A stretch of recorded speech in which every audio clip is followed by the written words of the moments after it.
All right, well, we're going to go ahead and start. My name is Julianne Peterson. I'm with Old Capital Lending, and I want to welcome all of you to Zoom at 8. Today, we have a special guest, and I'm super excited. And some of you have met Dave before, some of you have not. And it's such a great pleasure to have him here joining us. But I wanted to see, Chris has been keeping us updated as we've gone along with this opportunity that he's looking at in the Georgia area. And Chris, can you take 4 minutes and tell us an update for those people that just jumped on and kind of where you're at? What transpired over the last week? Yeah, so we got all of our agreements signed a week or so ago, and I had to go in and do a little bit of physical due diligence, but mostly meet with property management. Thank you, Dave, to Dave's team. Meet with property management. We met with 5 or 6 of them throughout the time, but we really like what Dave's company has to offer, and so we're talking with them. And then we met with a few contractors, and then I spent most of the day actually just crunching numbers. I think about 9 hours straight in the office, just analyzing all of the manual documents, which has been a great learning experience because most of the time an offering is sent to you with T12s and all in a pretty bow, and you just have to confirm it all. But this is literally manual from the go. Now, the good news is that they keep diligent records, but I'm talking hundreds and hundreds of handwritten documents, ledgers and so on. So I've spent, I don't know, probably about 4 solid days in the last week just analyzing all the data, and it kind of accumulated to today, which is actually great news because I've uncovered a lot of inconsistencies that actually favored the cash flow of the property and whatnot, and then also identified a lot of new opportunities to raise cash and income. So all that stuff's been going on. Due diligence is underway, and we're looking forward to getting some quotes back from contractors and hearing what Dave's team has to say as well. So. That's great. Thank you for that update. We'll be looking forward to, what's your close date? We have a rough date of, I think it's September 3rd at the earliest. Okay. But you never know as things come in. Yeah, of course. We have extensions too if we need it. Good. All right, well, that's great. Is anybody else working on anything that you're looking for feedback or something that you found over the last week that you want to share with us? No? Molly, have you met Dave directly in person? Molly? I only met his, do you hear me? Yep, now I hear you. I only met his people, but we've talked on the phone a couple of times. Hey, Dave, how you doing? Hey, so hello. There you are. I'm sorry we can't see you, Molly, so you could get to see each other face to face, quote unquote. I'm getting to a spot where I can. I'll be there in like 3 minutes. Yeah, no worries. And there's Jonathan. Jonathan, have you met Dave live in person? No. Okay, but you guys have talked before. We You guys have spoken before. So see, you've got a lot of fans on here, Dave. Yeah. And now, Daryl, you've also spoken with Dave before? Yeah, Dave worked with me on a 208 units in Tulsa. Correct. Okay. Yeah. So a lot of your fans are on here. And as you guys know, we record this, so we'll push it out to all those folks that can't get here tonight. So unless somebody else is needing some feedback, we're going to go ahead and push Dave out to share with us Multifamily Property Management 101. So let me tell you a little bit about Dave. This guy's incredible. He's a CEO and president of Trinity Multifamily. Previously, Dave was a regional manager for Trinity. He supervised the Northwest, Arkansas, Oklahoma, and then Missouri portfolios. His aggressive plan and execution of successful takeovers and integration puts him with more than 15,000 units in 11 states. This guy knows what he's doing. He's very busy.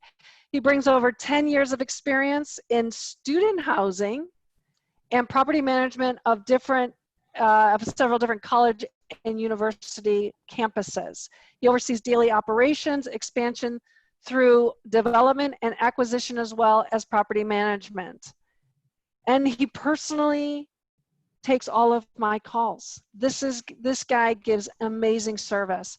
So Dave holds he holds his bachelor's and master's degree from Arkansas Tech University. He is a husband to Leanne and a father to Blake, Bryce, and Madeline. So we are so thrilled to have you here, Dave. I'm just so thrilled that you're here to help us understand what it takes to be to work with you as a new investor. What are the questions that we need to ask? And I'm just going to push it over to you and share what you can with us, because we are sponges. Very good. Julie, I really appreciate the very warm intro there and the opportunity to be on the call. And I do also appreciate you bringing up my kids, because some of you may hear one of them at various times throughout the call. And if so, I apologize. They're all in the pool now, but they're pretty short attention spans. They're 17, 14, and 6. So I get the whole gamut. So you may hear one of them. I want to tell you about my experiences first, and certainly not to boast or brag, nor push Trinity on you, but to kind of give all of you a background on who I am, where I'm coming from, and what kind of experience that I bring to the table. And hopefully we'll be able to give all of you some educational tidbits on selecting proper property management in whatever market that you're looking in. I've been with Trinity approximately a decade. The company is about 15 years old. When I joined the firm, we managed, it was 2,500, 3,000 units. All of them were primarily owned, or at least minority owned, by the guys that own Trinity. And I started as a regional director and even managed a few complexes. Well, as the company grew and developed, it's honestly feels like I've worked for five different companies over the past 10 years. The growth and evolution of the company, and the two guys that started it came in one day and said, "Hey, this isn't the company that we started. This is a company that you've built, and we'd like to give you the opportunity to take over in what role I'm currently in right now." And it's been a wonderful experience, because our early roots, our beginning, we were basically asset managers. We were owner operators. We basically managed these places like we owned them, because our bosses did own them. And that's our background and experience. And that's always a question on something you guys should ask when you're looking for property management is, one, do you own your own units? Do you have owner managed or asset managed experience? Because those types of people are going to spend your money as careful, if not more careful, than they spend their own money. We offer a one-stop shop type service. That means I can help you with anything from acquiring a land survey, an ALTA survey for your property, getting an insurance quote. We provide construction management services as well. If you're looking at a value add rehab, something that's outside the norm of an everyday make ready, an everyday work order, we bring with us on that platform a host of different services that allows you to use licensed, bonded, and insured contractors that have proven themselves in the multifamily arena. It also brings with it our list of approved vendors and our purchase power. We do not mark materials up. That's another question to always ask when you're hiring someone to do a rehab is, what is your markup on materials? If I pay $21 for the light fixture, that's what you're going to get charged, is $21 for the light fixture. And that's also another good question to ask a management company. Do you have an approved list of vendors? Now, most of them are pretty picky with that list. They're not going to show it to you, but you want to work with companies that do have approved list of vendors. We also work and have worked hand in hand with folks just like Julie in her role at Old Capital in assisting owners in securing financing in any certain market. In Kansas City, for example, we may have done a lot of deals with Lender B. And Lender B is familiar with our efforts in that market. And a client comes to us and goes, hey, have you worked with any lender in that market? So that's another question that I would always ask is, what lenders do property management companies have experience with? And oftentimes with certain kinds of financing like HUD, Fannie and Freddie, you have to use an approved manager anyway. Someone that's already approved takes a step out of the process when you're applying for certain kinds of financing. But we help both through acquisition, startup, new financing, refinances, whatever the case may be, we can assist with that whole process. I've never really had a sales pitch per se, but if I did, the first line of it always is, what we do is take the headache out of property management, out of owning real estate, because we can do everything from lease the unit to get you your monthly financial statements, weekly reporting, whatever you need us to do, we're one-stop shop in that aspect. So when searching for a property manager in whatever market that you're in, ask, what is your list of services? Ask for a management proposal, a fee sheet, things of that nature that would tell you upfront immediately what their services are, what they can do for you, and also what those services cost, because different companies charge different things. It's a very competitive market right now in all aspects, whether it be lending, property management, real estate commissions, contractor fees, whatever the case may be. It's a very competitive market right now. And I'm sure Julie can attest to that. It's tough right now, and it was tough before COVID-19. But through Trinity, I've personally been involved with, Julie read it in my bio. Those were 15,000 plus. That bio was a little old, of units that I've sourced a lot of the deals. And what I mean by source, maybe I manage 100 units in Little Rock. The owner doesn't necessarily want to go through a full-blown marketing program. And maybe I've already met Molly, and Molly goes, Dave, I'd really like to have a deal in Little Rock. So I get to take an off-market opportunity and present it to Molly. And we do that for very low finder's fees. There's no brokerage commissions involved with it per se. And that allows you to get a property at a little better price. And it allows me to pass the property along to a new investor or a different investment group, and allows me to keep management on it as well. So it's a win-win-win situation across the board. And at that time, we would involve Julie in that process and getting the financing started, and due diligence. That's another service that we offer. We do pre-buy underwriting.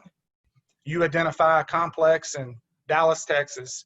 You send me the financials, the rent roll, preferably a trailing 12 and a rent roll. I would be happy. My team of analysts and myself, I look at every deal before it goes out the door as far as the underwriting goes, to underwrite that property for you as the investor, or also review your underwriting, or hop on a call to compare the underwriting of the two. So ask what services the management company provides. And if underwriting and due diligence are part of them, that's always two positives on what you're trying to do. Something I see some investors do, they just go to Google, or they go to the Yellow Pages, or whatever the case may be, to find property management firms and markets that maybe they're not familiar with. And by not familiar with, I mean the investor. So an investor from Seattle, Washington is looking at a property in Little Rock, Arkansas. They're just hitting Google up and trying to find a property management firm. And with search engine optimization being what it is right now, a lot of the top management firms that are going to show up on that are residential home real estate brokerages. And many of these firms are not equipped to handle larger multifamily complexes. They manage more single-family homes, duplexes, fourplexes, and smaller things like that. And that's certainly not me saying anything bad about them. But always talk to your lender. Each one of the areas have a local apartment association that you can look into, that has a directory of all the approved vendors in that market. So really vet out that property manager. I don't want to make myself or the profession out to be more than what it is, but to me, it's the most vital part of these investments, because it's the boots on the ground. It's the people out there making sure that your investment goals are not only being reached, but your assets are being maintained. So it needs to be a hand-in-hand type relationship between the investor and the property manager, or the asset manager and the property manager, because it's oftentimes tough. And that's why some people, when on the investment front, they have one or two bad experiences because of a bad property management company, or maybe lack of clear-cut expectations, that really leaves a bad taste in their mouth. And, we have been involved in situations like that in the past, where we have to go in and, take one of these assets and it's like 10 times the work at that point to get it back to your investment goals. And oftentimes there's additional funds involved with it and all of that. And also, I should have mentioned earlier in the call that I'd be more than happy to take questions at the end of this, or as Julie deems necessary on the call. So I do want it to be interactive. And I know a few of you have got to hear me on one of these podcasts before. So I'm sorry if I'm repeating myself too much.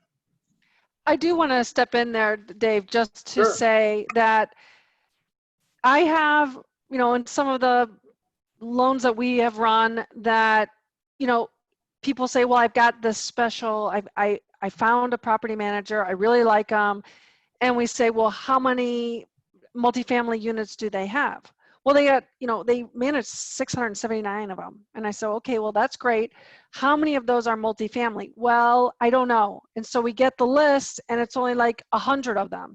And while they have the multifamily in there, the majority of them are single families. So from our lending perspective, we're going to say, let's, open up your reach to see if we can get somebody who really specializes in this area of multifamily property management. So that's what I love about Dave is he has the HUD experience. He has the different property management in different areas. I mean, this is huge, you guys. You can make one phone call and Dave is probably in those different areas. So just keep that in mind when you're thinking about different areas that Dave may be already there. So give a call. So go ahead, Dave. Thank you, Julie. We currently manage in a dozen states and have managed in over 15 states. As you guys know, the past few years it's been a seller's market, and property management. If I don't do my job, obviously I get fired. But if I do my job, sometimes I do too, because that means you've reached your investment goals, and perhaps the next person that buys it already has a relationship with someone like myself, and they want their person to manage the complex. But the best advertisement I can ever have, I can't buy it. I can't pay for it. It's not a subscription. That's testimonials from people just like you, whom I've helped reach those investment goals, and they've been able to sell that complex in whatever their desired hold time is, whether it's 3 years, 5 years, 7 years, or 10 years. But Julie, back to your comment. There is a big difference and a definitive difference in property management between the multifamily, the retail and commercial, and the single family home sectors. Now, we manage in excess of 20,000 units in those dozen states right now. And we do have a wide array and the gamut of product type, anywhere from brand new construction, A-class lease ups to B and C-class deals. We even have a growing right now LIHTC affordable housing portfolio. And we do some commercial, some retail units, and some single family home units. But the latter ones that I mentioned are strictly based on relationships that we have managed multifamily for. We are primarily a multifamily management firm. In some cases, we'll have an owner that owns two apartment complexes and 10 houses in a strip mall, in a strip center. And he wants one person to take care of all of it for him. And that's the reason that we have done those. They have been more so relationship plays than company main objectives. Our niche is A, B, and C class multifamily housing. And the deal that we've been looking at in Georgia with Chris is a wonderful opportunity to bring that up, because it's the kind that kind of makes the hair stand up on the back of my neck, because it checks all the boxes. It's the cheapest rents in a great submarket. It's primarily been owner managed. They haven't tried to push rents. There's tons of upside potential in the deal. So, it checks the value add box. It checks the owner managed box. It's a great deal. And those are the types of deals that we do specialize in. So I want to talk to you about that just real quickly, because I found Chris came to me. I had known about the deal, and I had mentioned, hey, check in with Dave. See if Dave is in Georgia, although you were not. You were what, 2.5 hours into About Georgia? 2.5 hours from the subject property, yes. Yeah. So Dave will consider locations. If he's close by, you might not be in that town, but maybe he has enough wherewithal or manpower to go to that location, that city, not too far away. And we're helping each other grow his business and help grow your business where in those cities that you're looking at. And that's the So- most important aspect of this. It is the relationship aspect of it. And that's another good point, Julie. And I'll also always be very honest and upfront and answer you in a timely manner. If it's an area that I can't service, or maybe the deal's too small, maybe it's a little bit outside our service area, I'm gonna tell you that up front. I'm gonna tell you that quickly. And if I have a recommendation of someone to give in that market to assist you, I would even be more than happy to do that. Which brings me to my next point. When searching for a management company, find a management company that's not afraid to say, hey, whoa, let's hold up here. Your rents are $100 overstated. That submarket will never be over 87% occupied. You've underwritten it to 95. So never be afraid to hire a management company that kind of throws up a red flag, or, the light's starting to change, change to red, it's yellow, hey, we need to hold up and look at this, because I don't want to say I play the part of devil's advocate, but when I am reviewing these deals, I look at them in a way that I'm trying to make them not work. All right. And I do that on your behalf as a conservative underwriter, and looking at these deals, because I want you to be successful with it. I want to work with people that have investment goals and are looking to make a career out of this. And I've had the fortunate opportunity to do that. I met a gentleman in Tulsa 4 years ago from Brentwood, California. He was he worked for a shoe company. And I was president of Trinity then. I wasn't even the CEO yet. And we struck up a conversation, and literally he wanted to start in real estate and to be a fund manager, an investment fund manager that specialized in real estate. And I wanted to end up being the CEO of Trinity. Well, both of those things happened shortly thereafter that, and we reconnected, and we have closed over 5,000 units together in that time frame. And that's, it's odd how paths cross and all the other stuff, but the relationship side of this business, and being able to pick a property management firm that you can not only trust, but that you can grow with over the course of the next 3, 5, 7, 10 years, or whatever your game plan is for real estate, is instrumental in my opinion, because I have personally sourced him over 35 deals that were never even marketed, that I was able to bring to him stuff that we had managed in the past, stuff that there was still meat left on the bone. And he's become a very successful fund manager now. And I couldn't be more happy, because we've both grown together. He's been one of the catalysts that's helped Trinity grow, and I've been one of the catalysts that's helped his firm grow. That gives me chills. That is a great story. Really like that. It's been good. And it was a happenstance meeting, and it can happen to any one of you, any one of us at any given time. It just takes one deal. After you get that first deal done, after you have the proven business model to your investors and all that, doors really, really start opening at that point. They really do.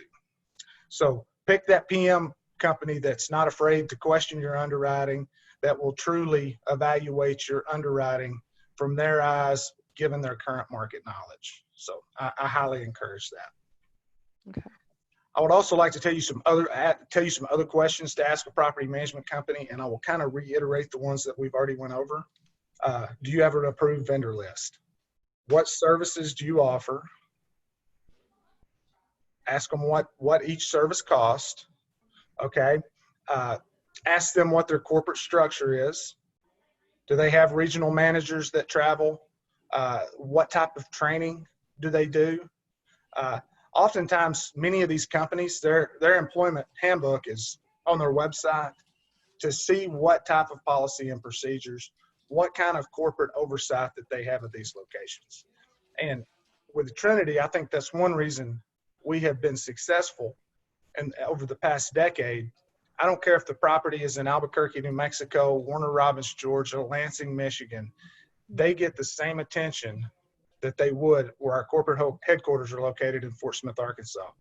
And we do that through a network of highly trained regional directors, corporate regional directors. And I told you property management is one of the most important aspects of making sure these properties succeed.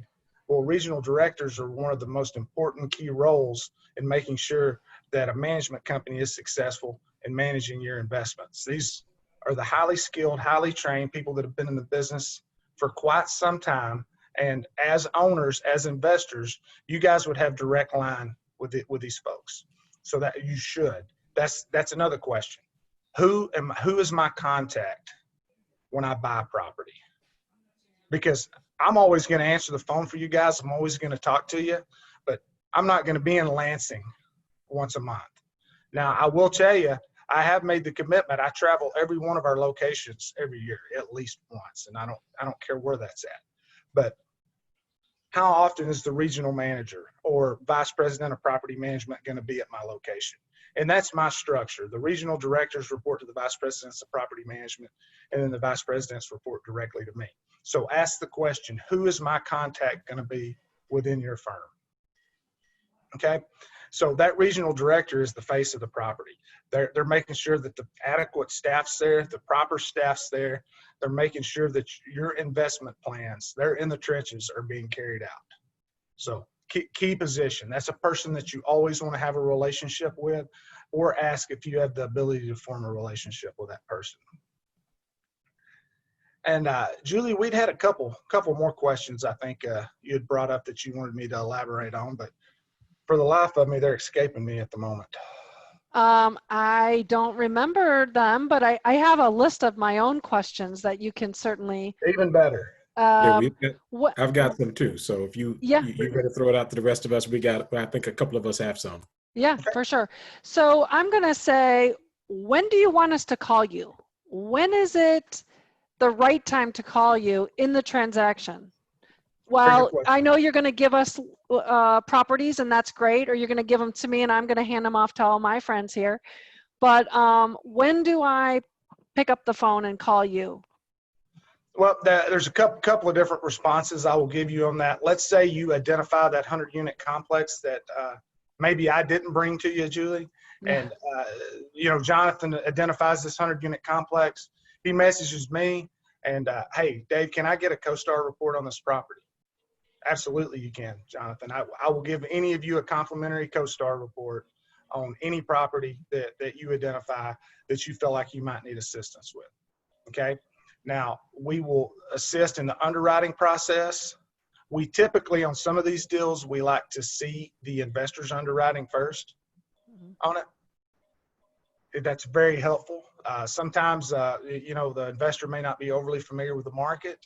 Sometimes we might go in and say, hey, the rents are $75 too low, and we can operate that at $300 a door less per year than what you have it pro forma at. So early on in the process, Julie, is what I'm saying. I employ several analysts that help me go through these. So it's never a bother. Okay. You touched on CoStar. Is that your preferred data analytics, or do you have any thoughts on the other products that are out there? What's your thought? I like certain things about all the products. And at one point, 6 or 7 years ago, I preferred Axiometrics, to be honest with you. Yardi Matrix, I've used them all, and I think they all have their pros and cons. Okay.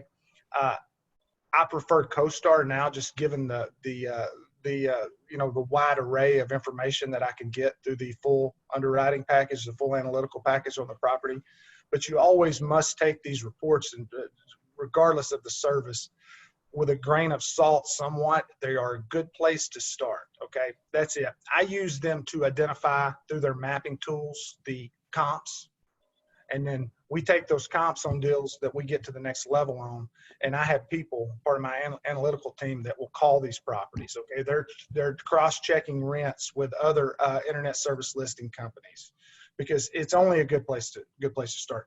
These reports are only as good as the analyst that made the phone call, that put the information in. Maybe the property hasn't answered the phone in the past 2 months. Maybe they got the number saved, and they don't want to talk to Joe from CoStar anymore.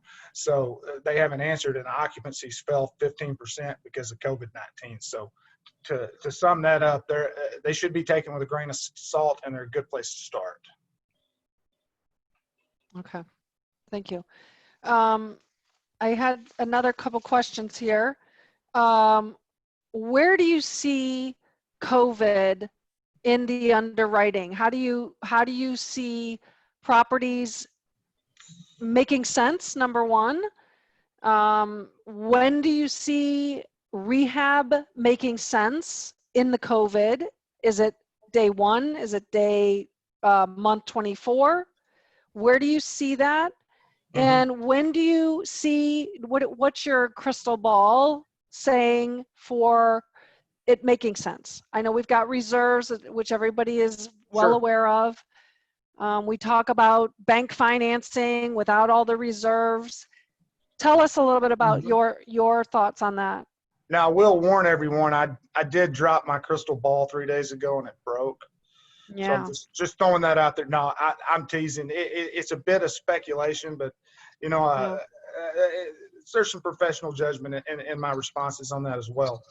As a company, at April over March, we were at approximately almost 90% collected. Okay. In May, we were almost 94% collected, and it surprised me a bit. Now, you know, it's we're operating very differently. You know, we're doing entire leasing processes online now, which is a good thing, you know, technology, right? Embrace it. But we've been forced to operate very differently, very technologically in what has historically been a face-to-face, very labor-intensive market, okay? And I was shocked when I see these collection reports come in, okay? But then I get to thinking about it, well, you know, with stimulus packages, unemployment, whatever the state rate is, 450, 500, 600, 700, whatever it is, you throw that extra 600 a week in on it. Some people basically just, you know, they doubled their salary, you know, their pay. So it's starting to make sense. Now, how long can that continue? That's the $1 million question. Every month that we enter, I think, is going to be the month that the wheels fall off the bus, to be honest with you. But it hasn't happened yet, and I think that's a bad way to look at it. But I think we must remain mindful as investors to really pay attention to what's going on, because I don't know if it's going to be as bad as what I thought at one point, but I still think as this continues that we still have a lot to watch out for. And I think to me, and I don't want to get to talking medical because I'm an old property manager, but I think the different impacts that it has on different people is kind of the most scary thing right now, because I had a fairly close family member who was just a few years older than I, and in probably better physical condition than me, was diagnosed with COVID-19, and 3 days later, he was on a ventilator and spent a little over a week on a ventilator, and he's mid-40s, you know, the wife, 3 kids at home, none of them contracted it, and you know, thankfully he's okay now. You know, then you've got the 104-year-old World War II veteran that gets it and, you know, walks out of the hospital 3 days later. So that, to me, that's the big unknown with it. Most of the investors I know, at least the larger ones, like the gentleman from the fund that I told you about that I met in Tulsa, a lot of those people are kind of sitting and waiting right now. And they're doing that because of what Julie brought up with the additional investment criteria. Now, they have started lowering those, and I feel like those will continue to lower. And the refinance game is pretty strong right now. But I think you're going to see some of those restrictions, and Julie knows probably better than I, probably through the remainder of the year, if not into the first quarter next year. But also, if, you know, I try to find a positive in every situation. One positive of this is that it may start to correct some of these outrageous purchase prices that I'm seeing right now. And it may transition it back to somewhat of a buyer's market again, which would be mutually beneficial for all of us. Everyone that I'm looking at right now, it would be beneficial for, because insurance is at an all-time high. 2017 and 2018 were all-time highs for the insurance markets. I mean, they've got hit with everything from tornadoes to wildfires to mudslides, you know, hurricanes, you name it. And we have had properties in the heartland of America with no losses, with insurance premiums increasing by 33%. And deals that are already thin from purchase price, you know, a 33% increase on insurance is huge. I'm also noticing local jurisdictions and state jurisdictions really tracking these transactions with a lot more diligence. You know, 4 or 5 years ago, we'd close a deal. It might be 3 years before the taxman figured it out. That's not the case anymore. So that, coupled with the rising insurance cost, with the COVID-19, with additional escrow requirements from the lender, it will take time, but it very well could start maybe realigning some purchase prices to probably where they should be anyway. You know, to that point on the collections, can you share with us what you're finding on the A's versus B's versus C's? I'd be curious about that. Well, you know, lo and behold, I'm going to act surprised here again. The A-class deals have been fine. They really have thus far. Most of our A-class deals are located in the Northwest Arkansas market or in Texas. And both of them have continued to rock and roll despite what else has been going on. And something else I've noticed, if the tenant paid rent late before COVID-19, guess what? They still pay rent late. The complexes that had occupancy issues prior to COVID-19, they still do. I think if this were to continue, though, I think the A-class market could suffer somewhat. We sporadically had deals that did suffer, but most of the ones that did were located in high retail restaurant areas. And a lot of the people did work at restaurants and in retail, and businesses that either laid people off, businesses that shut down, businesses that relocated or, you know, went to 33% capacity or 66% capacity. So that service sector, if we were affected, you know, bad at all, that was the one that was in. Yeah, it's unfortunate. Jonathan, I know you have some questions, so go ahead. You're on. Hey, rapid fire for a bunch of these. Let's go. Number one, do you all do storage, managed storage? We do. We opened a 300-unit complex 2 months ago, and we're preparing to open almost a 400-unit one in Killeen, Texas in August. Got it. Thank you. I like storages, man. Pound for pound, what they cost to build, what they cost to operate is basically a fraction of multifamily, and they can be very lucrative. Got it. Next one, you mentioned that you all do review underwriting for some of the deals. So are you all familiar with the syndicated deal analyzer that most of us are probably using with Michael, or yes? And then with that, in engaging you, I'm sorry, I keep stepping on you here. In engaging you, should we do like a video or something, or we just send over the spreadsheet, or how would you like to get that information prior to, say, having a conversation about the underwriting? If you could email over the spreadsheet along with the most current rent roll and T12. Okay. That would be fine. Okay. So then we don't necessarily need to explain that before we send that. In terms of property management systems, you mentioned that you guys have some. Are you guys using Yardi, or are you using some other system, electronic system, that is? Prior to COVID-19, late last year, we started a company-wide transition off of the MRI platform onto the Entrata platform. Entrata. And we are 78% converted to that Entrata platform. And to that note, you as investors, I would be more than happy when we do a deal together, when I'm managing a deal for you, to give you access to that software. It would be a view-only access, and there's a one-time $250 fee to do that, and that's just for the license of it. And let's say we do 5 deals together, you don't pay that 5 times, you pay it one time, and log in from wherever. It's a SaaS-based software. You can log in off a phone or a tablet or a computer and see what the delinquency is, pull a rent roll, you know. Got it. Next question. You mentioned your crystal ball has broken. You and I had a conversation when COVID first started happening. And I think I may have asked you, I don't think I've asked you this question specifically, but on some of the other calls that we've been on, we're hearing that some people are making rents and expenses say flat for the next 3 years, given the COVID-19 situation. Do you see that as well? Or is that only for, you know, places or buildings where market rents have already been achieved? Or, you know, what are your thoughts there? That's a great question, and I'll give you a fairly broad answer, and we can dial it in a little bit. It's very location specific right now. We operate as a company several different markets, several different sizes of markets. Okay, a lot of our markets, though, I would call somewhat tertiary, but we operate in a lot of the small capital cities in the states that we're in as well. And surprisingly enough, some of those tertiary markets, I'm still seeing some gradual rises, not on renewals, but on new tenant move-ins. We are holding pretty steady right now on renewals. We've had some deals that, you know, $10 to $15 type renewals, but we've been pretty gentle on those given what's going on right now. But I think you will start to see some of those improve toward the end of the year into first quarter next year. I really do on the renewals. And last question.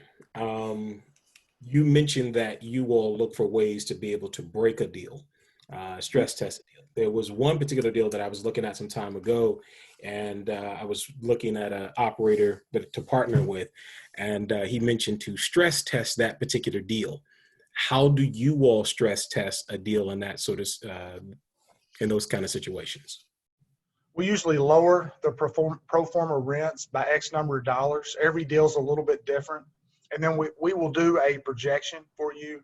And it can be a timeline type projection. It can be a month by month projection, or it can be an occupancy based projection. I'll be able to tell you very quickly, you know, hey, this deal's still going to cash flow at 70% occupancy. It's still, or it's, hey, you got to stay at 90% for this deal to work. So that's the way we'll look at it for you. Thank you for your time there. Sorry about that, Julie. You turn it back over. You're good. You're good. Is there anyone else? I've got a couple questions here before. Does anyone else have any questions before I take care of the other questions for Dave? I've got one question, Julie. Can you hear me? Sure. Yep. So I got a little bit of information from the team, but just more on a broad stroke for everyone else on the call. Everybody has a different fee structure, not just, you know, the management fee. Let's say it's 3, 4, 5%, whatever it may be. And then also overhead, which is generally paid by, let's just say the syndicator group, but employed by you. So let's say, you know, Dave hires 3 people locally, and then we are responsible for that cost. So first and foremost, roughly fee structure, and I'm sure it's deal based, negotiable depending on what's going on. Rough for you guys. And then also as it relates to late fees and some of the other things that can be collected, some property management companies collect those, some allow the syndicators to collect those. So 2-part there. And then there's just one more piece. And that is, let's see. I'll go ahead and let you answer those. Then I'll see if I can remember the third. It's just a little piece of the same thing. Another great question there, Chris. The management fee is based on the size of the deal, what classification the deal is. Let's say it's in Dallas, Texas. It was built 2 years ago. That's probably going to be a 2.5% management fee. Let's say it's a 100-unit deal in Little Rock that was built in 1978. It's 20% vacant. That's going to be a 4% management fee. Let's say it's a 18-unit deal in Oklahoma City. You know, it's going to probably be somewhere close to 5%. And that's, like I said, great question. It goes back to getting that list of fees from that property manager. In regards to Trinity, the only other fee that I'm going to charge you, well, there's 2 actually. There's a one-time property setup. It ranges from $500 to $1,000. It's billed the first full month of operation of the property. And that's for all the legwork, all the setup of the property. So $500 to $1,000. We charge $1.65 a unit per month in software fee. And that's a direct bill. That's what I get charged from the software provider. You bring up employees. The 100-unit deal in Little Rock that I keep referring to, that's going to need a manager and a maintenance guy. They will be Trinity employees. They will be under my tax ID. They will be under my benefit structure, my payroll tax structure, and all that, but it will be a pass-through expense that would be billed to that location. Now, as owners, you guys have a right and a say in not necessarily who I hire or who a property management company hires, but how many staff. Because if I come in and say, Chris, hey, I need 9 people to manage your deal in Savannah, and you're going to look at me and say, hey, you're crazy. So some management companies, I haven't seen this, but, let's say a management company ABC, they do choose to overstaff a location. And you do as owners have a role, and have a right to step up and say, hey, that's, it should be one person for every 100 units, Sure. And then the other part to that, just to play off of the same thing, basically with fees was, if you're, and I know this is totally market specific, whether it's Louisiana or Seattle, your overhead's going to be dramatically different. But roughly, let's say in a South average, Arkansas, Alabama, Georgia, wherever, what is a rough cost for a leasing manager's salary and or a part-time or full-time maintenance person? Let's say you had to put, just to give a rough idea, because when you're putting in your payroll in the SDA, you can put 50,000, 200,000, and of course Sure. the management fee 3 to 5. That just give everybody kind of an idea of what you might want to put in there per person as a rough estimate.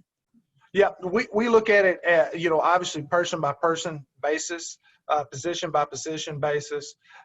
Julie may look at it where, the property's in Little Rock and her underwriters say it's $950 a door to adequately staff that property. I would say in most areas in the South, for 100+ unit complex, the manager's going to make somewhere between $15 and $17 an hour, with a somewhat competitive benefit package.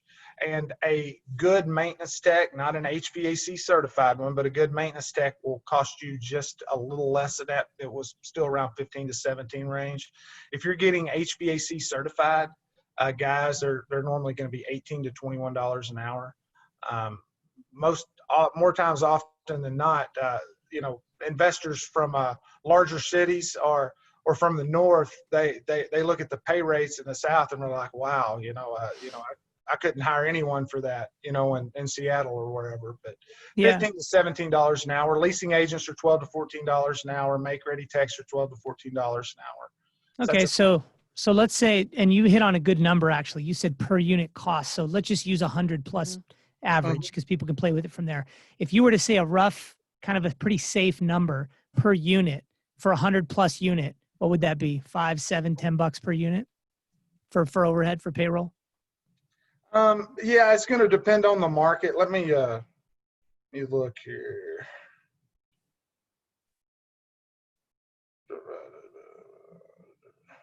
Yeah, $9.50 a unit.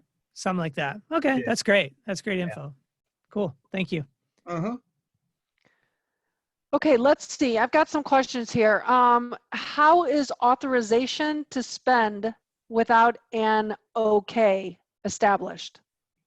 That's one of the first things that we established through the property management agreement. There's actually a section in there that specifically addresses that very thing. And typically it should be in there. It's in mine anyway. And that range is usually between $1,000 and $2,000 per expense. And that is tailored. We are very flexible as compared to other management companies that I'm familiar with in being able to tailor that agreement, not only the agreement, but your reporting package to you and your specific investors' needs. Let's say we set it at $1,000 and where you're wanting to put plank vinyl in a 3-bedroom apartment. I'm going to have to call you to do that. Some owners do not want me to call them when we have to put in plank vinyl after they've already told us to do that. So that limit needs to be tailored for the specific property, but it does range between $1,000 and $2,000 per occurrence, per one-time expense. Okay. Does Trinity also work with clients on exit strategies? Absolutely. Absolutely. I can help you figure anything from your Okay. IRR to your exit cap rates, whatever.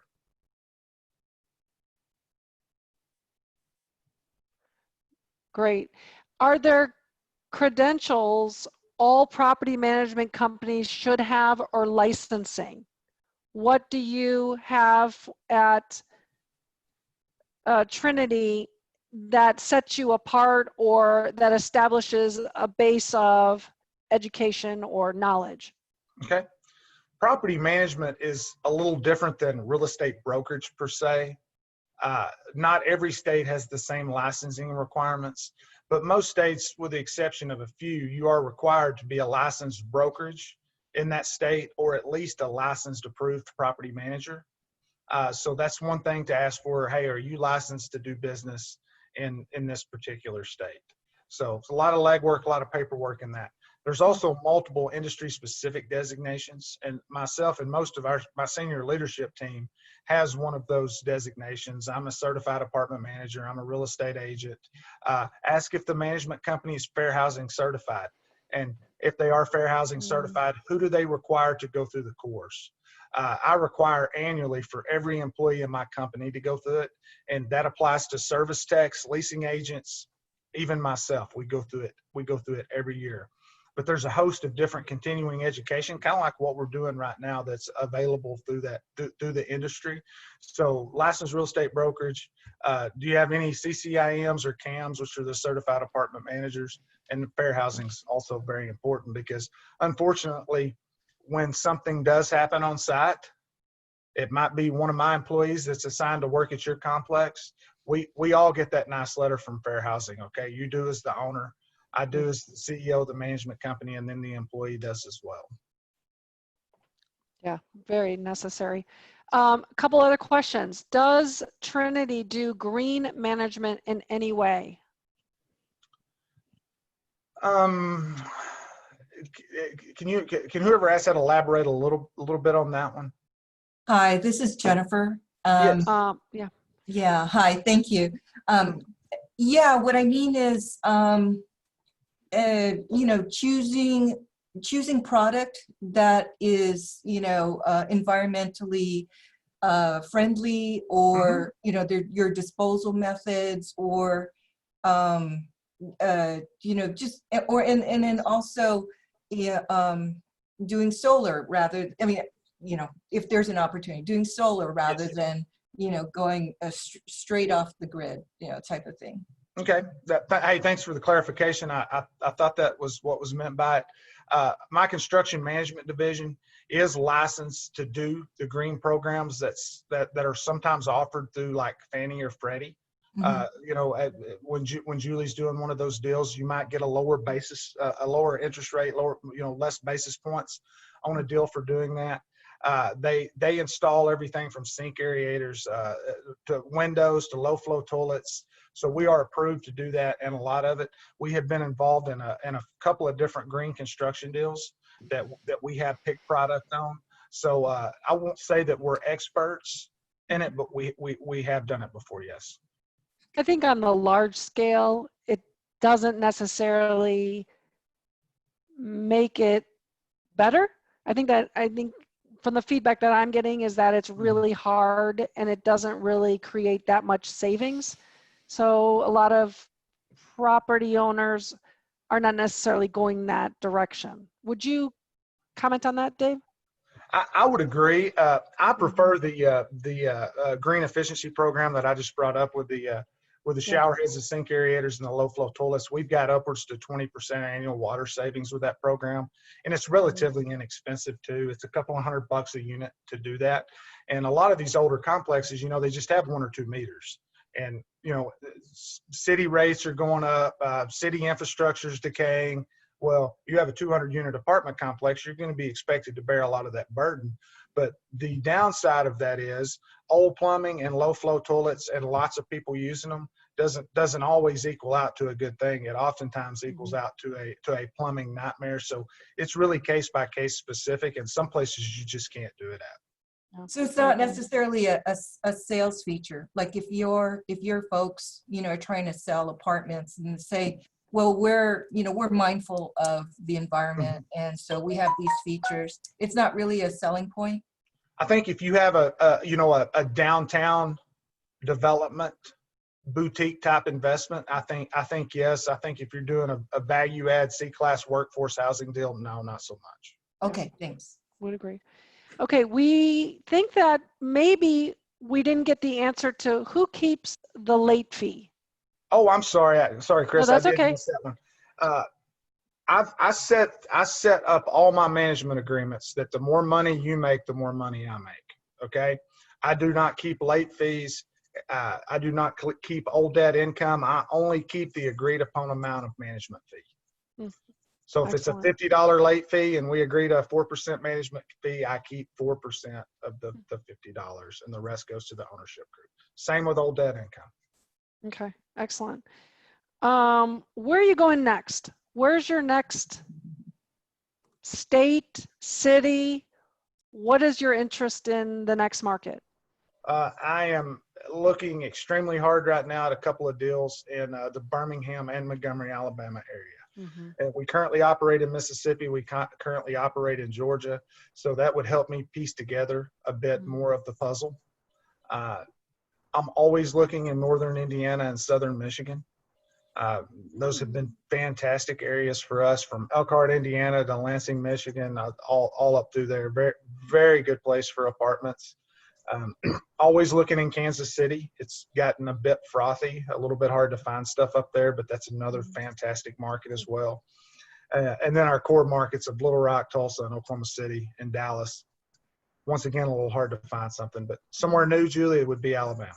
Okay. And I Now, hope to be there within 3 months. I hope. what about unit size? Where do you like to play in?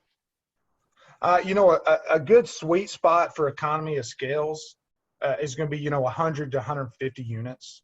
Okay. You bridge that 150 unit gap.